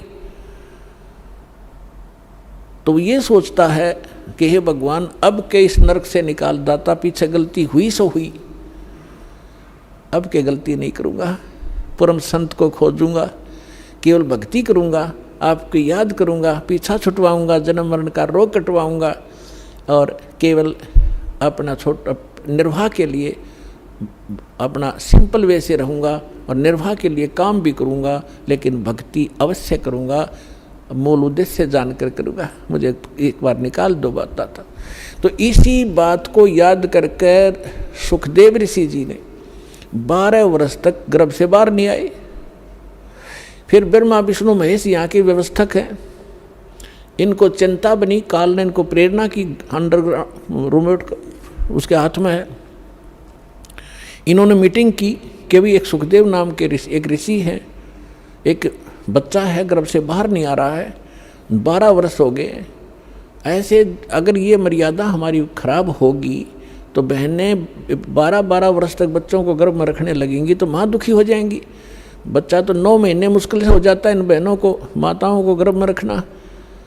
तो उन्होंने सोचा भी चलो वो ऋषि आत्मा है, उससे प्रार्थना करते हैं, उसी को कहते हैं, उसको मनाते हैं। तीनों आगे, तब तीनों ने आकर कहा कि भाई सुखदेव तू बाहर आ जा, ऐसे ऐसे हमारी परंपरा खराब मत कर। तब उसने कहा कि भगवान बाहर आते ही आपकी त्रिगुणमयी माया से ये जीव इतना अंधा हो जाता है, इसको भूत भविष्य का कुछ याद नहीं रहता, आप ये अपनी माया रोक लो, तब मैं बाहर आऊँ, कुछ देर के लिए रोक दो। तो उन्होंने कहा भाई देखो इसको हम नहीं रोक सकते, ये हमारे बस से बाहर की बात है, हमारे अंदर एक ऐसा गुण भर रखा है तो इसको हमारे लिए रोकना असंभव नहीं है। तो सुखदेव बोला मैं तो बाहर आऊँ नहीं, चाहे 20 वर्ष रहना पड़ो, 100 वर्ष रहना पड़ो। तब उन्होंने लास्ट में ये फैसला किया भी हम ज़्यादा देर नहीं रख सकते, हमारा शरीर फट जाएगा, हम केवल इतनी देर रख सकते। ये देख ले कितना क्षण है। सुखदेव जी ने कहा कि तो आप इतना ही रख लो, देर रोक दो इसको। तो जब वो बाहर आते हैं तुरंत उनकी तीनों गुणों का जो इफेक्ट है हमारे ऊपर एकदम असर करता है। उस समय जब वो माँ के गर्भ से बाहर आया तो वो इतनी देर रोके, इतनी देर में बाहर आ गए, वो चले गए। अपने आत्माओं उसको इस दुख के डरते हैं, गर्भ में माया त्यागी कि मैं इस संसार के चक्कर में नहीं पड़ूंगा, अपना मोक्ष कराऊंगा। मोक्ष बालकों का खेल है। घर से उठ गया आकाश, पिछले संस्कार से उसमें इतनी सिद्धि थी आकाश में उड़ जाता था, आकाश में उड़ गया, आगे जाके धरती पर टेकना तो पड़ेगा, आकाश में कितने दिन रहेगा, रोटी भी खानी है, आगे नहाना धोना भी होता है। फिर वह पृथ्वी पर फिर गिरा वापस। कहने का भाव ये है कि फिर इस पिछले पूर्व जन्म के भक्ति शक्ति से कुछ सिद्धियां आ जाती हैं, और उन सिद्धियों से हम ये मान बैठते हैं कि ये बड़ा महापुरुष है। सिद्धि तो इस प्राणी का सबसे बड़ा दुश्मन है, और इसके लिए ये इसी के कारण ये सब ऋषि और महर्षि प्रसिद्ध हो रहे थे। अंत में आपने कथा बहुत बार सुनी है सुखदेव ऋषि की। ये ऋषि महर्षियों में जाता था, इसका बड़ा सत्कार करते थे। स्वर्ग लोक में जाता था, वहाँ भी इसको विशेष आसन दिया जाता था, बड़े महापुरुष हैं। एक दिन विष्णु लोक में चले गए। प्रत्येक डिस्ट्रिक्ट में और प्रत्येक प्रांत में गवर्नमेंट रेस्ट हाउस होते हैं, उसमें उच्च अधिकारी ही रुका करते हैं। तो ये सुखदेव प्रत्येक भगवानों की इन लोकों में, शिवलोक में, विष्णु लोक में, ब्रह्मा जी के लोक में, इंद्र के लोक में, इनके अपने अपने अलग से रेस्टोरेंट हैं जिसमें अधिकारी गण यानी देव लोग ही जाकर रुकते। तो ये पहुंच गया वहाँ पर सुखदेव ऋषि विष्णु जी के लोक में। उस रेस्ट हाउस में जाने लगा, सामने खड़ा था गेट कीपर, उसने रोक दिया, ऋषि जी रुको। कहाँ जी बोलो, आपका अपॉइंटमेंट लेटर दिखाओ, आप कौन हो, किस रैंक के हो। क्या मतलब कि आपका गुरु कौन है? कि मेरा कोई गुरु नहीं, मुझे गुरु की क्या आवश्यकता है, जब मेरे पास इतनी पावर है, ऐसी शक्ति है। बोला जी ऐसे नहीं, इस रेस्ट हाउस में वही आ सकता है जिसके पास जिसका अपॉइंटमेंट हो रहा हो। और कहने का भाव यह है कि जो कोई अधिकारी हो, गुरु जिसने धारण कर रखा हो, और गुरु भी मान्यता प्राप्त हो, नकली गुरुओं से भी अलाउड नहीं आना, नकली गुरुओं के भक्ति करके गुरुओं से। तो ऋषि उस सुखदेव ने काफ़ी उनके साथ जख मारा, लेकिन उन्होंने फाइनल कर दिया कि नहीं, विष्णु जी का आदेश है। तब ऋषि ने सोचा था, सुखदेव ऋषि ने, कि विष्णु जी बड़े खुश होंगे मेरे तय, मैं ऐसी भक्ति की हुई है, और वो भगत बछल है। तो सुखदेव ऋषि ने कहा कि विष्णु जी से बात कराओ मेरी, तुम मुझे क्यों नहीं जाने दे रहे हो। तो वो पहरेदार गए विष्णु जी के पास, बाकी वहीं खड़ा रहा एक दो, कि भगवान ऐसे एक ऋषि आए हैं, सुखदेव नाम बता रहा है, और वो जिद कर रहा है इस स्वर्ग के अंदर रेस्टोरेंट में जाने का, रेस्ट हाउस के अंदर जाने की। तो विष्णु जी ने पूछा, फिर आपने मना क्यों किया? कि उन्होंने बताया कि उनका गुरु नहीं है, कोई निगुरे हैं, वो अधिकारी नहीं, और आपका आदेश है कि जो निगुरा व्यक्ति हो, जिसका गुरु नहीं हो, इसमें अलाउड नहीं है। आदेश दो भगवान, क्या आदेश आपका? कि बिल्कुल ठीक है, नहीं जाना चाहिए। अब वो जिद कर रहा कि मैं भगवान से बात करके ही वापस जाऊंगा, नहीं तो यही बैठूंगा। तो भगवान विष्णु ने आए बाहर। अब ऋषि जी ने सोचा तो यूँ था कि विष्णु जी बड़ी शाबाशी देंगे मेरे को, और ये सोच रहा था कि ये पहरेदार गेट कीपर ये मुझे जानबूझ कर हरास कर रहे हैं। विष्णु जी तो आते मुझे सीने से लगाएंगे, भगत वत्सल भगवान हैं, सतो गुणी हैं। जब भगवान विष्णु ने आकर पूछा कि ऋषि जी क्या वाद विवाद है तुम्हारा, यहाँ कैसे आए आप, तो आधा फ्यूज तो वहीं हो गया भगवान के चेहरे को देखकर कि आज ठीक ढंग से बोल नहीं रहे। तब ऋषि ने कहा कि सुखदेव ने, जी मैं ऐसे ऐसे, सुखदेव नाम है मेरा, और मैं रेस्ट हाउस में, इस रेस्टोरेंट में जाना चाहूँ था स्वर्ग में, इन्होंने मना कर दिया जाना, इन्होंने मुझे रोक दिया। तो भगवान विष्णु ने उन्हीं के सामने पूछा पहरेदारों से, अभी क्यों रोक दिया आपने ऋषि जी को? पहरेदारों ने बताया कि आपका आदेश है, जिनका गुरु नहीं है, मान्यता प्राप्त गुरु, वो इस आपके रेस्टोरेंट यानी इस आपके स्वर्ग में अलाउड नहीं है। तब विष्णु जी ने पूछा, क्यों ऋषि जी, आपका कोई गुरु नहीं? नहीं जी। सुखदेव बोले, नहीं मेरा कोई गुरु नहीं, कि जाइए आप यहाँ से और गुरु बना कर आइए यहाँ पर। अब देखो अभी तक हम क्या देखा करते, दास ने खूब देखा, जिन्होंने लाल कपड़े पहन लिए और कोई गुरु पद प्राप्त कर लिया, घर त्याग दिया, सन्यास हो गए, ब्रह्मचारी हो गए, तो वो ये सोचा करते गृहस्थी तो एक नेग्लेक्टेड आदमी है। उनको ये जैसे पहले शूद्रों को सोचा करते थे, इनकी ऐसी दृष्टि थी इन ऋषियों की कि गृहस्थी तो एक वैसे रिजेक्टेड आदमी होता है, आदरणीय नहीं होता। अब सुखदेव ऋषि ने कहा कि जी मैं किसको गुरु बनाऊं, मेरे योग्य गुरु पृथ्वी पर नहीं है, तो भगवान ने कहा कि ऋषि जी ये भी तेरा वहम है, तेरा अहंकार बोल रहा है, और जाइए राजा जनक से को गुरु बनाइए। राजा जनक को गुरु बनाना, जो सीता जी के पिताजी कहलाए थे राजा जनक। अब राजा जनक के काफ़ी रानियां थी, गृहस्थी थे और भगत भी थे। अब सुखदेव ऋषि इतना अहंकारी कि गृहस्थी लोग, राजा लोग, और मैं गृहस्थी को जाकर के, राजा को जाकर के नमस्कार करूं, क्योंकि गुरु बनाना है तो प्रणाम भी करना है, दंडवत भी करनी है, मत्था भी रगड़ना है। अहंकार खड़ा हो गया, वहां से तो आ गया, लेकिन वो दूसरे स्वर्ग में, कोमन स्वर्ग है इंद्र का लोक, उसमें ये चला जाता था। जब उसमें दोबारा गया उस दिन उसका चेहरा उतरा हुआ था। अन्य जो देव वहाँ बैठे थे वो कहने लगे, ऋषि जी आज क्या बात है, मायूस बहुत हो तुम। तब ऋषि ने कहा कि ऐसे ऐसे मैं विष्णु जी के लोक में गया था, भगवान ने मुझे स्वर्ग में प्रवेश करने से मना कर दिया।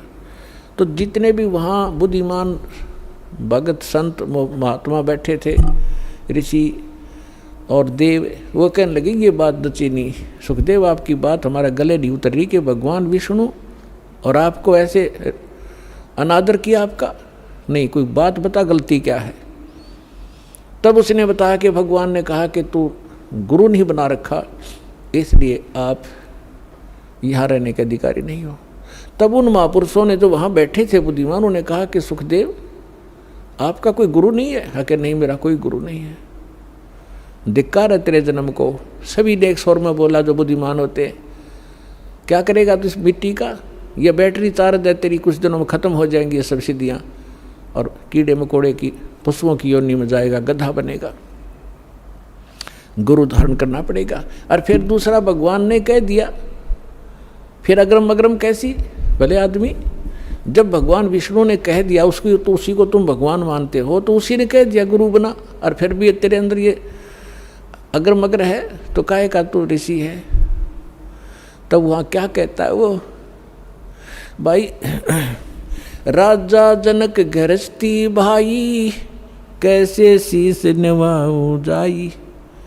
सुखदेव बोले ज्ञान विवेका, हम स्त्री का मुख नहीं देखा। देख कहाँ अड़गी काल की आंट, अड़ंगा कहाँ डालिया उसने, कि राजा जनक गृहस्थी भाई और कैसे शीश निभाऊं जाई। और बोले सुखदेव ज्ञान विवेका, अपनी बुद्धि से उसने खूब सोच समझ गया बात कही कि मैंने स्त्री का मुख नहीं देखा, मैं तो बाल ब्रह्मचारी हूँ, और राजा एक गृहस्थी आदमी है, उसके घनी नारायणियाँ भी कई हैं, और उसको कैसे माथा टेकूंगा, कैसे सिर झुकाऊंगा, मेरी तो नाश हो जाएगा इज्जत का। तब ऋषि बोले भाई इज्जत ले ले, अर्चे भगवान ना तो अगली जन्म में गधा बनेगा, या सारी इज्जत तेरी बिखरती फिरेगी ऋषि जी। अब उसको फिर एक झटका लगा एकदम, क्योंकि महात्मा भगत है वो, चल भगवान के लिए भटक रहा है, उसके अंदर जगह है भगवान की, लेकिन अज्ञान अहंकार, अज्ञान से अहंकार बनता है। तो उसको एकदम झटका लगा और उसकी एकदम पिछला बैकग्राउंड चल पड़ी। उसको थोड़ी सी झलक दिखाई दी कि एक समय ये सुखदेव ऋषि 84 लाख योनियों भोग रहा था, गधे की योनि में जन्मा था और अंधा हो गया। कुम्हार ने उसको त्याग दिया, जंगल में चला जा रहा था, एक पगडंडी पे अटकल सी लगाता हुआ, आगे जाके एक नाला था थोड़ा सा 2.5-3-4 फुट का, लोग उसके ऊपर से कूद जाते थे और उसको कदम रख जाते थे आगे पीछे, ऐसे कोई इक्का दुक्का जाता था उस रास्ते से। तो सुखदेव यानी उस गधे अंधे ने वो दिखा नहीं नाला, और उस नाले में फंस गया, आगे मुंह टिक गया, पीछे तो बैक लाग गई। अब कोई इक्का दुक्का व्यक्ति वहाँ उस रास्ते जाता था, दिन में 2-3 दिन में एक आध, वो निकाल नहीं सका उसको, उसके कमर पे पैर रखे व्यक्ति और पुली बना ली, पार होने लगे उसके ऊपर से। तो उसको वो घटना याद आई और हफ्ते 10 दिन वो भूखा प्यासा वहाँ मरा। वो उसके सामने वो चक्कर काटने लगी वो घटना। तब राजा जनक से जाकर दीक्षा ली। ये लंबी कहानी है, फिर कब बताएंगे। तो यहाँ परमात्मा कहते हैं भाई घाटे बाधे सब जग दुखिया के गृहस्थी बैरागी हो। सुखदेव ने दुख के डर से गर्भ में माया त्यागी हो, गर्भ में माया त्यागी हो। अब यहाँ तो ये बताना चाहा है कि तुम तो इस छोटे मोटे सुख को ही मान रहे हो, और उस महापुरुष ने तो गर्भ में पता लग गया था भयंकर दुख होगा मेरे ऊपर, और उसने गर्भ भी त्याग दिया, परमात्मा के लिए भटक भी रहा था। फिर वो अहंकार उग गया उसके अंदर और कुछ नहीं बनना था। जो भी थोड़ा बहुत उसको प्राप्त होना था, राजा जनक से उपदेश लेकर विष्णु तक की भक्ति की उसने।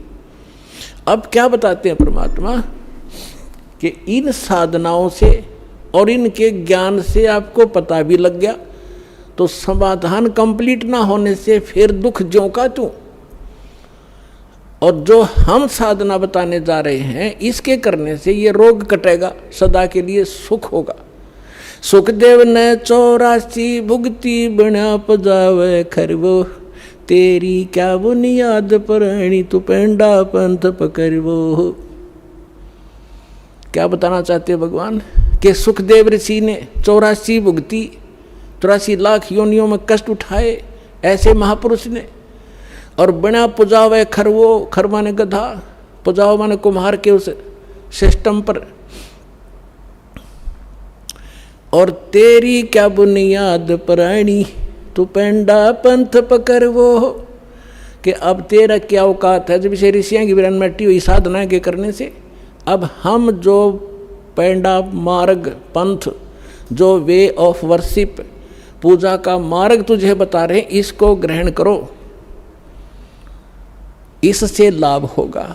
फिर क्या बताते हैं कि जंगम दुखिया जोगी दुखिया, तपस्वी को दुख दूना हो, आशा तृष्णा सब में व्यापे, कोई महल ना सुनो हो, कोई महल ना सुना हो। जंगम दुखिया, योगी दुखिया, तपस्वी को दुख दूना हो। तपस्वी क्या करता है, एक जन्म में घोर तप करता है, अगले जन्म में राजा बनता है, तप से राज राज मदमानम, और जन्म तीसरे शुक्र सवानम, अगले जन्म में गधा बनता है राजा तीसरे जन्म में। एक पहले जन्म में तप किया, शरीर खूब दुखी किया, अगले जन्म में राजा बन गया, राजा महादुखी होता है, सपने में सुख नहीं होता यहाँ के राजा को। अब आपको बता ही दिया। कहते हैं तपस्वी को दुख दूना हो, पहले तपस्या करने में दुख, और फिर राज करे, सपने में भी नींद नहीं आती, रात को भी नींद नहीं आती, घुटी लागे पड़े रात में राजा। ये छोटे मोटे सुख, अगले जन्म में गधे की योनि में जाएगा तीसरे, तप से राज राज मदमानम, और जन्म तीसरे शुक्र सवानम, कुत्ता और गधा बनता है। और ये दुर्वासा की कथा आपको सुना दी, उसने हजारों वर्ष तप किया, ये डले डोए, ये प्राप्ति की, नाशकरण की साधना कर ली। इसी प्रकार फिर बताते हैं कि साच कहूँ तो जग नहीं माने, पर झूठ कही ना जाई हो। ये ब्रह्मा विष्णु शिव जी दुखिया, जिन ये राह चलाई हो, जिसने यहाँ इस जन्म पालन और मृत्यु का जो ये मार्ग चला रखा है, ये तीनों दुखिया। फिर क्या बताते हैं कि भूपति दुखिया, यानी पूरी पृथ्वी का शासक भी दुखिया, सुरपति दुखिया, भूपति दुखिया। सुरपति इंद्र वो महादुखी, और रंक दुखी बपरीती हो, और गरीब आदमी तो वैसे स्वाभाविक दुखी, रंक दुखी बपरीती हो। ये तो या तो रीत है कि गरीब वही दुखी रहे, सारी आपदाएं गरीब आया करती हैं। जो सत भक्ति नहीं करता, जो सत भक्ति नहीं करता गरीब, और जब भक्ति सही मिल जाती है, कबीर साहब कहते हैं, कहें कबीर और सब दुखिया, एक संत सुखी मन जीती हो, संत सुखी मन जीती हो। संत हो, परम भक्त हो, परम संत से दीक्षा लेकर के, और फिर जैसे संत बताते हैं जो परम संत होगा, सतगुरु मिले तो इच्छा मेटे, पद मिल पदे समाना, चल हंसा उस लोक पठाऊं जो आदि अमर अस्थान। अब क्या बताते हैं कि सतगुरु मिलेंगे तो यहाँ की इच्छाएं समाप्त करवाओगे सबसे पहले, कि किसके लिए तू सारा जीवन नष्ट कर रहा है, इन कोठी और बंगलों के लिए। 1 मिनट में मृत्यु हो जाती है, जोड़ा जाड़ा सारा छोड़कर गधा बनकर घूम रहा होता है। तो कहते हैं जब संत वो भक्त सुखी होगा जो इस तत्व ज्ञान के आधार से अपना जीवन सफर तय करेगा, और कोई इस पृथ्वी पर सुखी नहीं हो सकता। समर्थ का शरणाग हो रघुहोरी हो, और कदे न हो ऐ काज राम रंग होरी हो। समर्थ की शरण में आओ, यहाँ के अंगार भी बुझा देगा आपके लिए, आपके जीवन में कांटे भरे उनको साफ कर देगा, और आपको यहाँ भी सुख देंगे, सतलोक में ले जाएंगे, आपका पूर्ण मोक्ष कराएंगे। अब आपको कुछ भक्तों के अनुभव सुनाते हैं। पुणात्माओं, आप इतनी दूर से आते हो और किस लिए? एक एक अक्षर को ध्यान से सुना करो। जैसे एक अच्छे विद्यार्थी होते हैं, प्रत्येक लेक्चर का प्रत्येक शब्द घोट लिया करते हैं, एक अक्षर को भी नहीं जाने देते कहीं हम फेल ना हो जाए। तो इस प्रकार आपको परमात्मा ने इतना समय दिया है, कितनी दूर से आपको लेकर आए हैं। करे करावे साइया मन में लहर उठा, दादू सिरदर जीव के आप बगल हो जा।